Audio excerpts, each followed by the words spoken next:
Hello everyone, welcome back. In this video, I will show you how to add Toncoin to Metamask wallet. For that, first of all, you need to come to coinmarketcap.com and over here in the search bar, you need to search for Toncoin.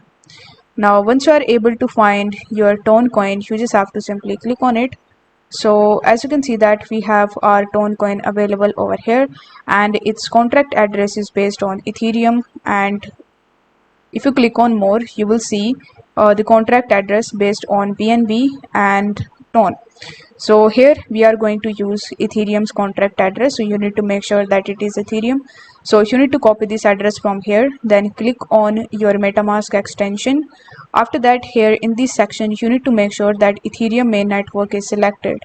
Now scroll down a bit and click on import token. Here click on custom token and paste the address in this section. After that, it will automatically take the Toncoin symbol as well as the Toncoin decimals. So you just have to press next, and now you need to click on import. Now you will notice that we have our Toncoin available in our MetaMask wallet. So I hope this video was helpful, and if it was, then don't forget to like the video and subscribe to the channel. Thank you so much for watching.